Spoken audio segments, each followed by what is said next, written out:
नमस्कार दोस्तों, स्वागत है आपका फिर से एक बार माया ऐप पर। माया ऐप के तहत बॉलीवुड फ्लैशबैक में हम बात करने वाले हैं जिस अभिनेत्री के बारे में वो अपने जमाने में टॉप की अभिनेत्रियों में शुमार थी, जिनके अभिनय की बात करें या फिर खूबसूरती की, इनके एक झलक से ही लोग इनके दीवाने हो जाते थे। जी हाँ, मैं बात कर रहा हूँ the one and only the most talented and beautiful actress Fatima Rashid की। तो चलिए शुरू से शुरुआत करते हैं और जानते हैं इनकी जिंदगी से जुड़ी ढेर सारी बातें।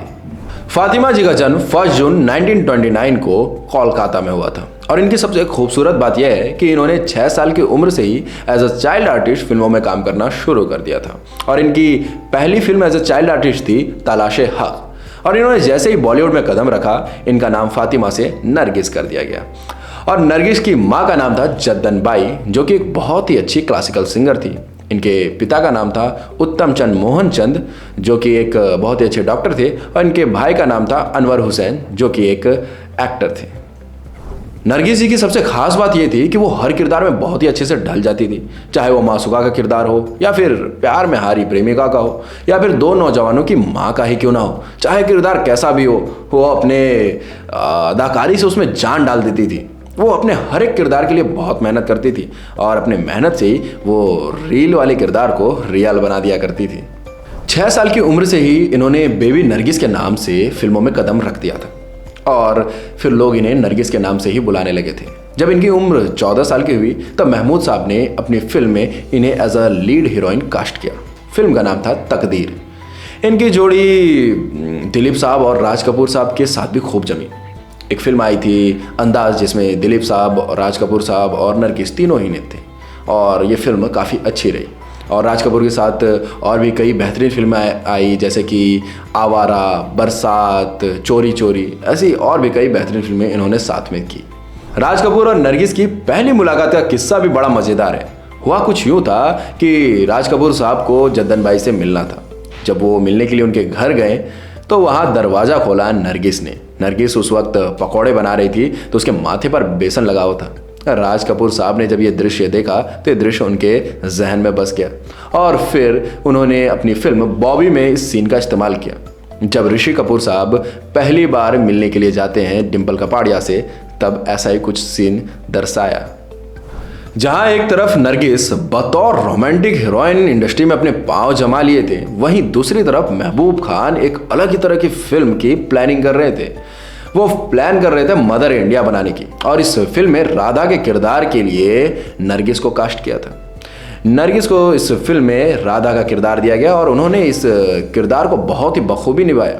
इस किरदार में जवानी से लेकर के बुढ़ापे तक की कहानी थी, जिसे नरगिस ने बहुत ही अच्छे से निभाया और बहुत ही बारीकियों से इसमें काम किया।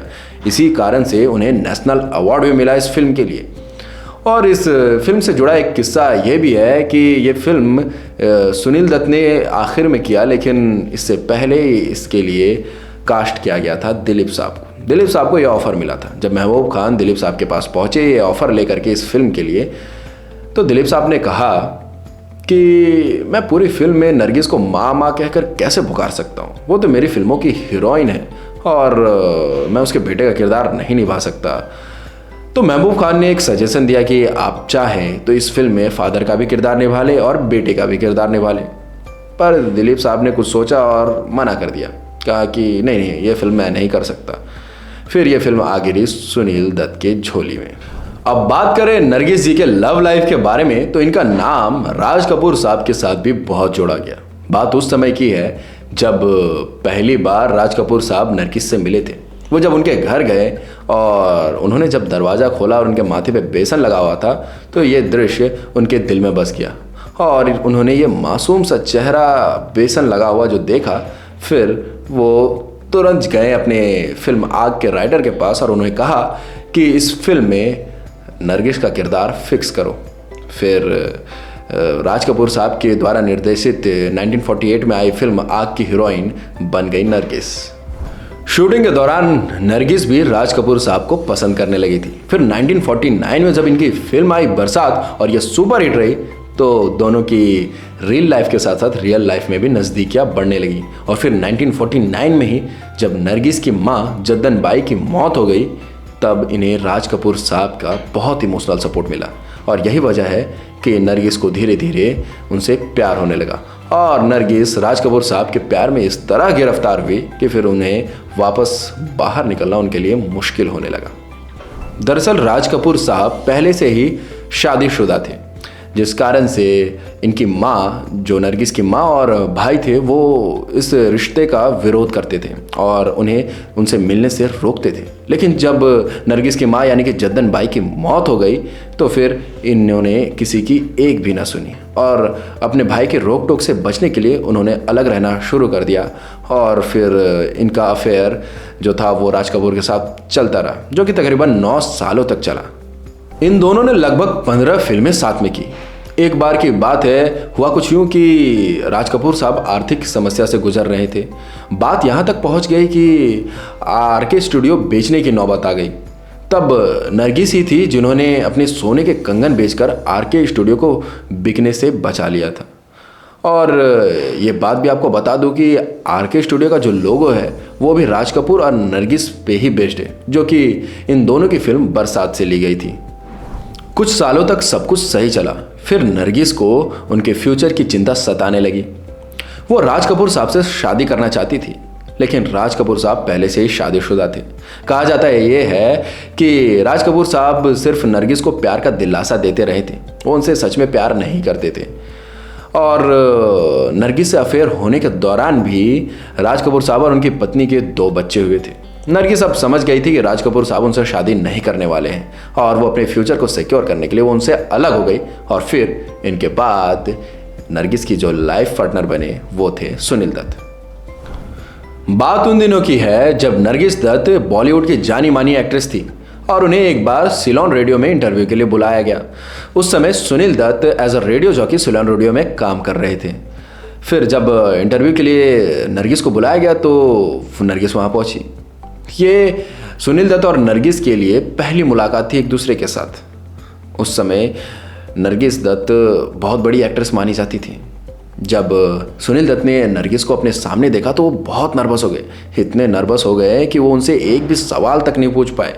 हालत इतनी बिगड़ गई थी कि उनकी नौकरी जाते जाते बची। इन दोनों की दूसरी मुलाकात हुई थी बिमल रॉय की फिल्म 2 बीघा जमीन के सेट पर। वहां पे नरगिस बिमल रॉय से मिलने आई थी और सुनील दत्त वहां काम की तलाश में पहुंचे थे। जब नरगिस ने सुनील दत्त को देखा तो उन्हें वो पुराना वाकया याद आ गया और वो मुस्कुराते हुए वहां से आगे बढ़ गए। इन दोनों की तीसरी मुलाकात हुई एक फिल्म के सिलसिले में। फिल्म का नाम था मदर इंडिया, जो कि महबूब खान बना रहे थे। इस फिल्म में नरगिस और सुनील दत्त दोनों ही कास्ट किए गए थे। नरगिस माँ का किरदार निभा रही थी और सुनील दत्त उनके बेटे का। शूटिंग के दौरान अक्सर सुनील दत्त नरगिस के सामने नर्वस हो जाते और वो अच्छे से एक्टिंग नहीं कर पाते थे, लेकिन नरगिस ने उनकी खूब मदद की ताकि वो अच्छे से एक्टिंग कर सके और नर्वस ना हो। उनके इसी व्यवहार के कारण सुनील दत्त को उनसे लगाव हो गया था।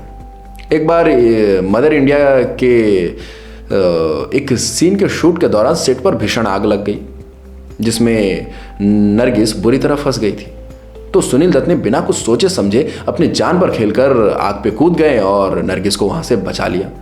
लेकिन इस क्रम में उन्हें वो काफ़ी हद तक जल गए थे। फिर उन्हें जब हॉस्पिटल में एडमिट किया गया तो नरगिस 24 घंटे उनके साथ रही और उनकी सेवा करती रही। और फिर इसी दौरान दोनों को एक दूसरे से लगाव होने लगा, दोनों के बीच नज़दीकियाँ बढ़ने लगी और धीरे धीरे दोनों में प्यार हो गया। फिर जब वो ठीक हो गए तो एक बार कार चलाते वक्त सुनील दत्त साहब ने नरगिस को ऐसे ही प्रपोज कर दिया कि क्या तुम मुझसे शादी करोगी। तो नरगिस ने भी मुस्कुराते हुए उनका प्रपोजल एक्सेप्ट कर लिया।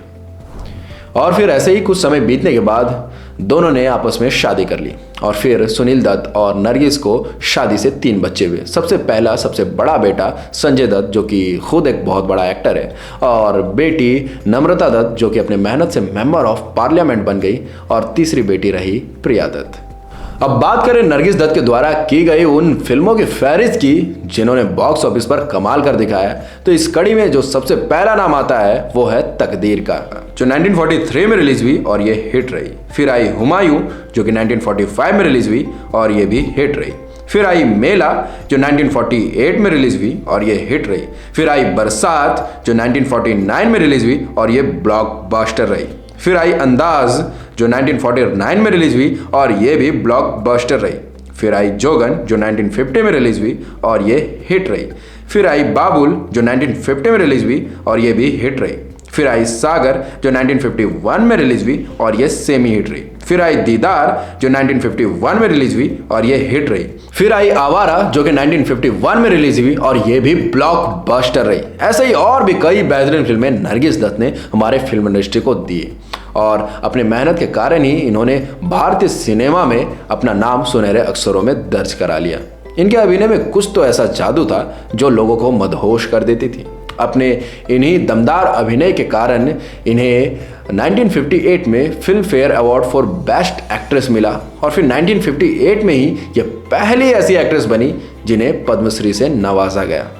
नरगिस दत्त ने शादी से पहले एक के बाद एक कई सुपरहिट फिल्में की और शादी के बाद फिर अपना पूरा ध्यान सामाजिक कार्यों में लगा दिया, चाहे वो स्पेस्टिक सोसाइटी ऑफ इंडिया के लिए काम करना हो या फिर दूसरे सामाजिक कार्य। नरगिस दत्त पार्लियामेंट भी अटेंड किया करती थी और उन्हें राज्यसभा के लिए नॉमिनेट भी किया गया। इसी बीच एक बार उनकी तबीयत बहुत ख़राब हो गई और फिर पता चला कि उन्हें कैंसर हो गया है।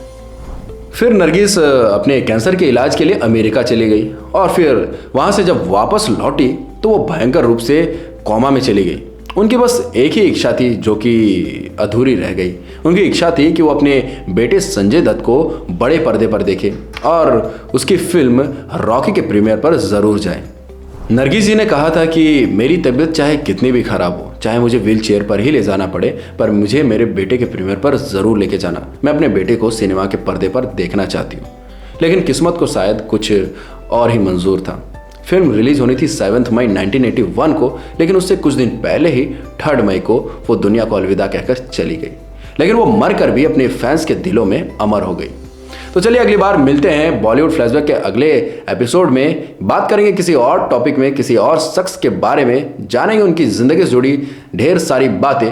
तब तक के लिए अगर आपको ये वीडियो अच्छा लगा हो तो इसे लाइक करें, हमारे चैनल को सब्सक्राइब करें, ये जानकारी लोगों के साथ शेयर करें। और अगर आपको कास्टिंग से जुड़ी अपडेट्स चाहिए तो माया ऐप को प्ले स्टोर में जाकर के इंस्टॉल कर सकते हैं। वहाँ आपको हर तरह के ऑडिशंस के अपडेट्स मिल जाएंगे, चाहे डांसिंग हो, सिंगिंग हो या फिर एक्टिंग हो। तो जाइए वहाँ से इंस्टॉल करें। तो चलिए मिलते हैं अगली बार नए एपिसोड के साथ। तब तक के लिए बाय बाय, टेक केयर।